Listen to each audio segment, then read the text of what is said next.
Kasus kematian tragis Gilang Endi Saputra, mahasiswa program studi kesehatan dan keselamatan kerja sekolah vokasi UNS Solo saat pendidikan dan latihan dasar resimen mahasiswa UNS menyisakan teka-teki. Korban diduga mengalami aksi kekerasan fisik dan ironisnya saat kondisi korban memburuk, pihak panitia justru berdalih bahwa korban kesurupan. Akibatnya kondisi korban justru memburuk, tidak langsung mendapatkan tindakan medis.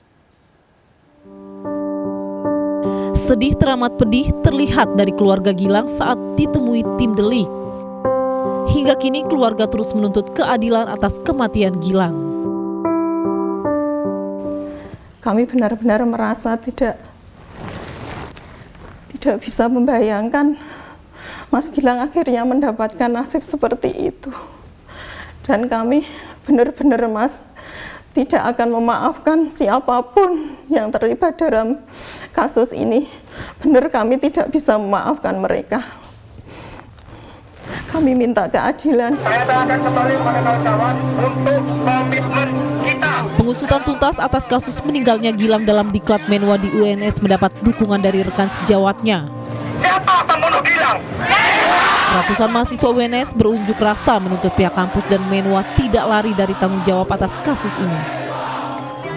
Bahkan mereka juga menuntut pembubaran Menwa di kampus UNS. Mahasiswa UNS untuk segera membubarkan kelas mahasiswa siaga batalion 905 Jago Agama karena tidak memiliki urgensi pada kegiatan akademisi.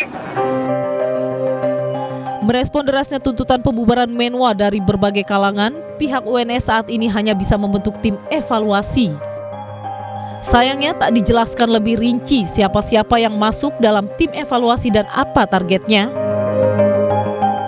Tuntutan-tuntutan baik itu dari masyarakat maupun dari kampus terkait Ormawa Korps mahasiswa siaga ini apakah dibekukan dan seterusnya. Kami merespon itu semuanya dengan membentuk yang disebut dengan tim evaluasi ya, sesuai dengan peraturan yang ada di tempat kami. Setelah hampir 1 bulan dari hasil penyelidikan dan penyidikan, polisi akhirnya memperoleh 3 alat bukti sebagai dasar penetapan tersangka dalam kasus kematian Gilang Endi Saputra. Telah ditetapkan 2 orang tersangka dalam kasus dimaksud. Yang pertama, atas inisial NFM, 22 tahun, jenis kelamin laki-laki, alamat Pati, Kabupaten Pati. Yang kedua, atas inisial FPJ, umur 22 tahun, laki-laki, alamat Wonogiri. Polisi juga tidak menutup kemungkinan adanya tersangka lain dalam kasus ini. Saat menutup markas Menwa UNS, polisi juga menyita sejumlah replika senjata laras panjang dan helm sebagai barang bukti. Sejumlah alumni Menwa UNS pun mulai mengungkap fakta kelam bagaimana budaya kekerasan seolah telah mengakar melalui diklat SAR Menwa. Geram dengan sikap kampus yang selalu tertutup setiap kali insiden kekerasan terjadi, Noviara Putri alumni UNS 2013 akhirnya berani bersuara. Melalui media sosial, Putri membeberkan fakta-fakta yang dialaminya saat mengikuti kegiatan diklat SAR Menwa di UNS. Cuitan Putri di jagat maya pun ramai menjadi perbincangan publik. Kepada kami, Putri menunjukkan bagaimana perilaku para senior ketika memberikan hukuman dan sedikit gambaran kegiatan saat diklat dilaksanakan. Mulai dari penggunaan seragam, helm, dan senjata yang terbuat dari kayu hingga besi. Tiap orang itu pasti nanti dikasih senjata kayak gini. Ini nggak apa-apa kan ya? Ya udah kayak gini, dan ini tuh beratnya setiap senjata tuh beda-beda. Terus kalau yang seperti yang di Twitter aku kan aku pernah ngomong kalau itu ada hukuman ranting jatuh. Itu ini semisal ini kepala ya. Kepala ya udah diginiin aja. Gituin. Kematian Gilang saat diklat SAR Menwa ikut menuai kecaman publik dan desakan agar Menwa dibubarkan. Bahkan muncul petisi yang juga meminta pembubaran Menwa.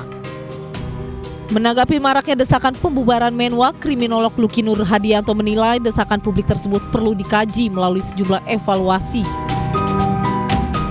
Kemudian keberadaan Menwa ini dirasa sudah terlalu kuat sehingga kehidupan kampus ini menjadi lebih menakutkan dalam tanda kutip ya, maka perlu ada evaluasi menyeluruh. Sudah dilakukan evaluasi dan keberadaan Menwa dirasa tidak perlu, ini yang paling ekstrim adalah secara radikal bubarkan saja. Kasus Gilang bisa jadi merupakan satu di antara kasus-kasus kekerasan lain di lingkungan pendidikan yang belum terungkap. Gilang harus menjadi korban terakhir dalam siklus kekerasan di kampus. Karena itu pihak kampus harus berani transparan guna memutus mata rantai kekerasan. Sudah saatnya mengembalikan kampus menjadi pusat peradaban dan wadah kaum intelektual yang jauh dari kekerasan.